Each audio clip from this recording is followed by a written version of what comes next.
പെസഹ വ്യാഴം. ഇന്ത്യൻ പുരാണത്തിൽ സോമദത്തൻ എന്നു പേരുള്ള കൗമാരക്കാരനായ ഒരു കുട്ടിയെ സംബന്ധിച്ച ഹൃദയസ്പർശിയായ ഒരു കഥയുണ്ട്. സോമദത്തൻ ജീവിച്ചിരുന്ന പൗരാണിക ഇന്ത്യയിലെ രീതി അനുസരിച്ച് ഉന്നതമായ ബ്രാഹ്മണ കുടുംബങ്ങളിൽ ജനിച്ചു വളരുന്ന കുട്ടികൾ 7-ാം വയസ്സിലെത്തിച്ചേരുന്ന വേളയിൽ വിദ്യാഭ്യാസാർത്ഥം ഗുരുകുലങ്ങളിലേക്ക് പോകുക പതിവായിരുന്നു. ഇപ്രകാരം മാതാപിതാക്കളെ വിട്ട് ഗുരുകുലത്തിലെത്തിച്ചേരുന്ന കുഞ്ഞുങ്ങൾ കൗമാരപ്രായം പിന്നിട്ട് യുവപ്രായത്തിലേക്ക് പ്രവേശിക്കും വരെ ഗുരുകുലത്തിൽ ഗുരുവിനൊപ്പവും മറ്റ് സഹപാഠികൾക്കൊപ്പവും താമസിച്ചു പഠിക്കുകയായിരുന്നു പതിവ്. അക്കാലത്തെ രീതി അനുസരിച്ച് സോമദത്തനും തൻ്റെ മാതാപിതാക്കളെ വിട്ട് ദേവദത്തൻ എന്നു പേരുള്ള ഒരു ഗുരുവിൻ്റെ ആശ്രമത്തിൽ വിദ്യാഭ്യാസാർത്ഥം എത്തിച്ചേർന്നു. സോമദത്തൻ വളരെ നല്ലൊരു സ്വഭാവത്തിന് ഉടമയായ കുഞ്ഞായിരുന്നു. ഒപ്പം പഠനത്തിൽ ഏറെ മിടുക്കനും. തന്മൂലം ഗുരുകുലത്തിലെ സഹപാഠികളും മറ്റുള്ളവരും അവനെ ഏറെ സ്നേഹിച്ചിരുന്നു. ആഴ്ചകളും മാസങ്ങളും വർഷങ്ങളും പലത് കടന്നുപോയി. കേവലം 7-ാം വയസ്സിൽ ഗുരുകുലത്തിലെത്തിച്ചേർന്ന സോമദത്തൻ എന്ന ബാലൻ വളർന്നു വലുതായി. കൗമാരവും പിന്നിട്ട് യുവത്വത്തിലേക്ക് പ്രവേശിച്ചു. അന്നും ഗുരുകുലത്തിലെ കുട്ടികളിൽ ഏറ്റവും മിടുക്കൻ അവനായിരുന്നു. അതിനാൽ തന്നെ അവൻ സഹപാഠികളിലേവരുടെയും സ്നേഹത്തിനും പ്രശംസയ്ക്കും പാത്രവുമായിരുന്നു. എന്നാൽ ദിവസം ചെല്ലുന്തോറും അവൻ്റെ മനസ്സിൽ വേദനകരമായൊരു ചിന്ത വളർന്നു വന്നു. ബാലപ്രായത്തിൽ ഗുരുകുലത്തിലെത്തിയ കാലം മുതൽ ഒരു കാര്യം അവൻ ശ്രദ്ധിച്ചിരുന്നു. ഗുരുകുലത്തിലെ കുട്ടികളിൽ താനാണ് പഠനത്തിൽ ഏറ്റവും മിടുക്കനെങ്കിലും ഒരിക്കൽ പോലും ദേവദത്തൻ എന്ന ഗുരുനാഥൻ അവനെ പ്രശംസിച്ച് സംസാരിച്ചിരുന്നില്ല. മാത്രമല്ല, അവൻ എത്രയൊക്കെ നന്മ ചെയ്താലും ഗുരുനാഥൻ അത് കണ്ടില്ല എന്ന് നടിക്കുമായിരുന്നു. എന്നാൽ ചെറിയ ഒരു അബദ്ധം അവന് സംഭവിക്കുകയാണെങ്കിൽ മറ്റേതൊരു വിദ്യാർത്ഥിയെക്കാളും ഉപരിയായി ഗുരുനാഥൻ അവനെ ശാസിച്ചുമിരുന്നു. കാര്യങ്ങളിങ്ങനെ മുന്നോട്ടു പോയപ്പോൾ അവൻ ചിന്തിക്കാൻ തുടങ്ങി. ഗുരുനാഥന് തന്നെ തീരെ ഇഷ്ടമില്ല എന്നും വെറുപ്പാണെന്നും. ആ ചിന്ത അവനെ ഏറെ വേദനിപ്പിക്കുകയും ദിനംതോറും ഗുരുനാഥനോടുള്ള വെറുപ്പ് അവനിൽ വളർത്തുകയും ചെയ്തു. വെറുപ്പ് വളർന്നു വലുതായി അതിൻ്റെ പാരമ്യത്തിലെത്തി. ഒടുവിൽ ഗുരുനാഥനെ ഇല്ലായ്മ ചെയ്യാൻ തന്നെ അവൻ തീരുമാനമെടുത്തു. പ്രസ്തുത ലക്ഷ്യത്തോടെ അവൻ വലിയൊരു കരിങ്കല്ലെടുത്ത് ഗുരുകുലത്തിൻ്റെ മച്ചിൽ ഗുരു താഴെ കിടന്നുറങ്ങുന്നതിന് മുകളിലായി കൊണ്ടുചെന്ന് വച്ചു. ഗുരു രാത്രിയിൽ ഉറങ്ങിക്കിടക്കെ മച്ചിൻ പുറത്തു നിന്ന് കല്ലുരുട്ടി ഗുരുവിൻ്റെ തലയിലിട്ട് ഗുരുവിനെ കൊലപ്പെടുത്തുക എന്നതായിരുന്നു അവൻ്റെ ലക്ഷ്യം. ഇത്തരം ഒരു ലക്ഷ്യത്തോടെ അവൻ മച്ചിൻ പുറത്ത് അനങ്ങാതെ ഇരിക്കെ താഴെ നിന്ന് ഗുരുവും ഗുരുപത്നിയും സംസാരിക്കുന്നത് അവൻ കേൾക്കാനിടയായി. ഗുരുപത്നി ഗുരുവിനോട് പറഞ്ഞു, നാഥ, അങ്ങയോട് എനിക്കൊരു കാര്യം ചോദിക്കാനുണ്ട്. അങ്ങയുടെ ശിഷ്യന്മാരിൽ ഏറ്റവും സമർത്ഥനും സ്നേഹസമ്പന്നനുമാണ് സോമദത്തൻ എന്ന കുട്ടി. അതിനാൽ സഹപാഠികൾ ഏവരും അവനെ ആത്മാർത്ഥമായി സ്നേഹിക്കുകയും ആദരിക്കുകയും ചെയ്യുന്നു.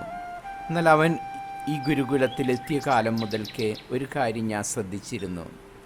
സോമദത്തൻ സ്നേഹം നിറഞ്ഞൊരു കുഞ്ഞാണെങ്കിലും പഠനത്തിൽ അവൻ മറ്റാരേക്കാളും സമർത്ഥനാണെങ്കിലും ഒരിക്കൽ പോലും അങ്ങ് അവനെ പ്രശംസിക്കുന്നതായോ അഭിനന്ദിക്കുന്നതായോ കണ്ടിട്ടില്ല.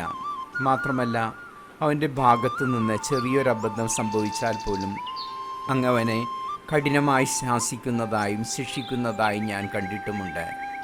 എന്തുകൊണ്ടാണ് അങ്ങ് ആ പാവം കുഞ്ഞിനോട് ഇപ്രകാരം പെരുമാറുന്നത്? അതവൻ്റെ കുഞ്ഞു മനസ്സിനെ എത്രമാത്രം വേദനിപ്പിക്കുന്നുണ്ടാവാമെന്ന് അങ്ങ് എന്തുകൊണ്ട് മനസ്സിലാക്കുന്നില്ല? പത്നിയുടെ വാക്കുകൾക്ക് മറുപടിയായി സോമദത്തൻ എന്ന ഗുരു പറഞ്ഞു, അല്ലയോ മാതാവേ, സോമദത്തൻ എന്ന വിദ്യാർത്ഥിയുടെ കാര്യത്തിൽ അങ്ങ് പറഞ്ഞത് പൂർണ്ണമായും സത്യമാണ്. ഇന്നോളം എനിക്ക് ലഭിച്ചിട്ടുള്ള വിദ്യാർത്ഥികളിൽ സോമദത്തനോളം സമർത്ഥനും സ്വഭാവ ഗുണങ്ങൾ നിറഞ്ഞവനുമായൊരു കുട്ടിയെ എനിക്ക് ലഭിച്ചിട്ടില്ല. പഠനത്തിലുള്ള അവൻ്റെ വൈദഗ്ധ്യത്തെക്കുറിച്ചും സ്വഭാവമഹിമയെക്കുറിച്ചും അവന് ഗുരുകുലത്തിലെത്തിയ കാലം മുതലേ ഞാൻ മനസ്സിലാക്കിയതുമാണ്. അന്ന് ഞാനൊരു സത്യം മനസ്സിലാക്കി. ഈ കുട്ടി നിസ്സാരക്കാരനല്ല എന്നും അവൻ വളർന്നു വലുതായി ഒരു മഹാഗുരുവായി മാറുമെന്നും ലോകത്തിന് മുഴുവൻ മാർഗദർശകനായി തീരുമെന്നും.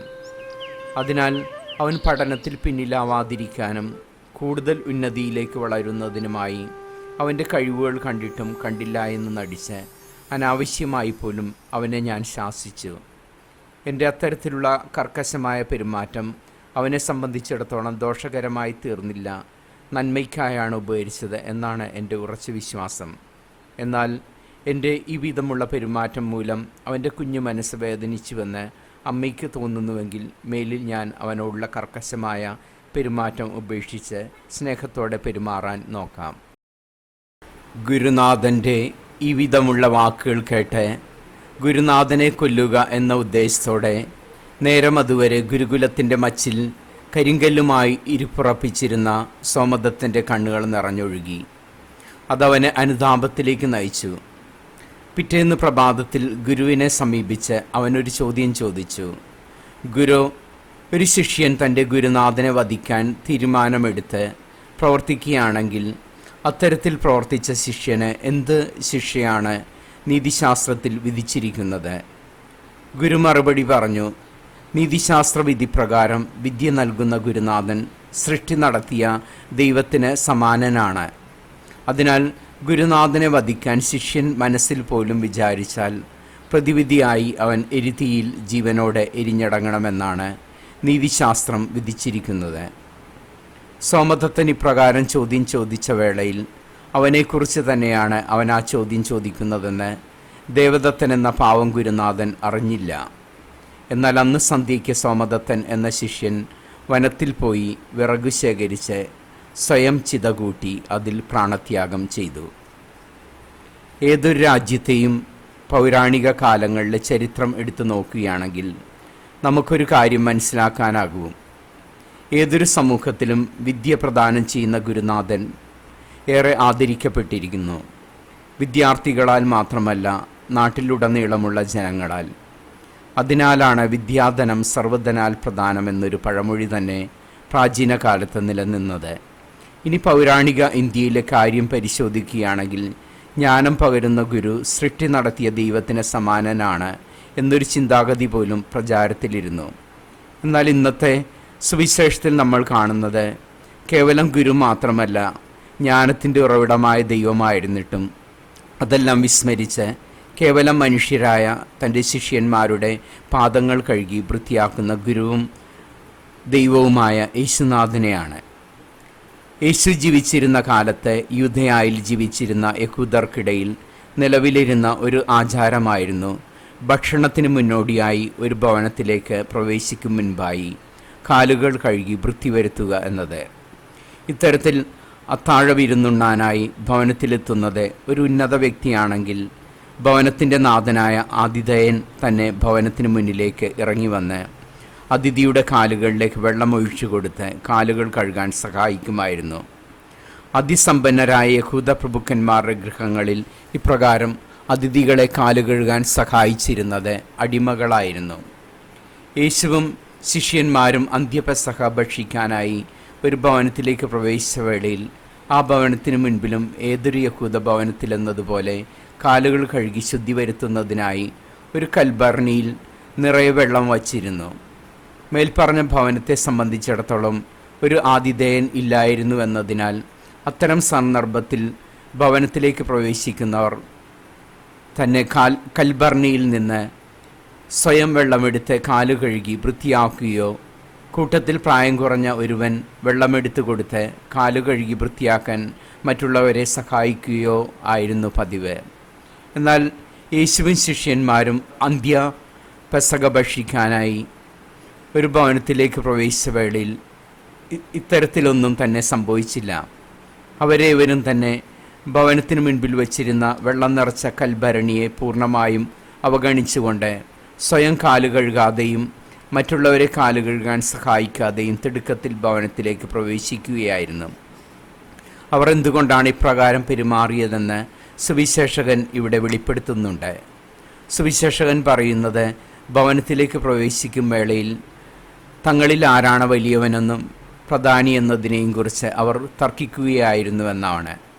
ഇപ്രകാരം തർക്കിച്ചുകൊണ്ട് ഭവനത്തിലേക്ക് തിടുക്കത്തിൽ പ്രവേശിച്ചവർ സ്വന്തം കാലുകൾ കഴുകി വൃത്തിയാക്കിയില്ല എന്ന് മാത്രമല്ല, ഗുരുവിൻ്റെ പാദങ്ങൾ കഴുകി വൃത്തിയാക്കാൻ പോലും അവിടുത്തെ സഹായിച്ചില്ല. തങ്ങളപ്രകാരം ചെയ്യുകയാണെങ്കിൽ കൂട്ടത്തിൽ തങ്ങൾ താണവരായി പരിഗണിക്കപ്പെടാൻ ഇടയുണ്ടെന്ന് അവരോരോരുത്തരും ഭയന്നു. തന്മൂലം കാലുകൾ കഴുകാതെ ഭവനത്തിലേക്ക് പ്രവേശിച്ചവർ ഭക്ഷണമേശയിൽ പ്രഥമ സ്ഥാനം കൈപ്പറ്റാൻ തിക്കും തിരക്കും കൂട്ടി. ഇപ്രകാരം മറ്റുള്ളവരെക്കാളെല്ലാം മുകളിലാണ് താനെന്ന ചിന്തയിൽ സ്വയം മറന്ന് ഞെളിഞ്ഞിരുന്ന ശിഷ്യന്മാർക്കരികിലേക്കാണ് ഒരു പാത്രത്തിൽ വെള്ളവുമായി യേശുനാഥൻ കടന്നു ചെന്നതും അവരുടെ കാലുകൾ കഴുകി വൃത്തിയാക്കിക്കൊണ്ട് നേതൃത്വം എന്നതിൻ്റെ യഥാർത്ഥ ഉദ്ദേശമെന്തെന്ന് വെളിപ്പെടുത്തി കൊടുത്തതും. അവിടുന്ന് അരുൾ ചെയ്തു, നിങ്ങളുടെ നാഥനും ഗുരുവുമായ ഞാൻ നിങ്ങളുടെ കാലു കഴുകി വൃത്തിയാക്കിയെങ്കിൽ നിങ്ങളിൽ വലിയവനെന്ന് സ്വയം കരുതുന്നവർ മറ്റുള്ളവരുടെ ദാസനായി നിന്ന് ശുശ്രൂഷ ചെയ്യുക. എന്തെന്നാൽ മനുഷ്യപുത്രൻ വന്നിരിക്കുന്നത് ശുശ്രൂഷിക്കപ്പെടാനല്ല, മറിച്ച് അനേകർക്ക് ശുശ്രൂഷകനാകാനും തൻ്റെ ജീവിതം തന്നെ മോചനദ്രവ്യമായി നൽകാനുമാണ്. ഇവിടെ മോചനദ്രവ്യം എന്നതുകൊണ്ട് യേശുനാഥൻ അർത്ഥമാക്കിയത് അടിമകളെ മോചിപ്പിക്കുന്ന വേളയിൽ പ്രതിഫലമായി അടിമകളുടെ ഉടമകൾക്ക് നൽകുന്ന ധനമാണ്. മധ്യകാല യുഗത്തിലെ മാർപ്പാപ്പമാരിൽ ഏറ്റവും ശക്തനും പ്രസിദ്ധനുമായ മാർപ്പാപ്പയായിരുന്നു ഗ്രിഗറി മാർപ്പാപ്പ. അതിനാൽ തന്നെ ചരിത്രകാരന്മാർ അദ്ദേഹത്തെ വിശേഷിപ്പിച്ചത് മഹാനായ ഗ്രിഗറി എന്നാണ്. എന്നാൽ ഏവരാലും മഹാനെന്ന് പ്രകീർത്തിക്കപ്പെട്ട ഗ്രിഗറി മാർപ്പാപ്പ തൻ്റെ സ്ഥാനാരോഹണ വേളയിൽ ആപ്തവാക്യമായി തിരഞ്ഞെടുത്തത് ഞാൻ ദൈവത്തിൻ്റെ ദാസരുടെ ദാസനാണ് എന്ന വാക്യമാണ്. ദൈവവും നാഥനുമായിരുന്നിട്ടും അതെല്ലാം വിസ്മരിച്ച് തൻ്റെ ശിഷ്യന്മാരുടെ പാദങ്ങൾ കഴുകി വൃത്തിയാക്കിയ യേശുനാഥനെ പിഞ്ചെന്ന് വിനയത്തിൻ്റെ മാതൃകയായി തീരാനുള്ള അനുഗ്രഹത്തിനായി നമുക്ക് പ്രാർത്ഥിക്കാം. ദൈവം നമ്മെ അനുഗ്രഹിക്കട്ടെ.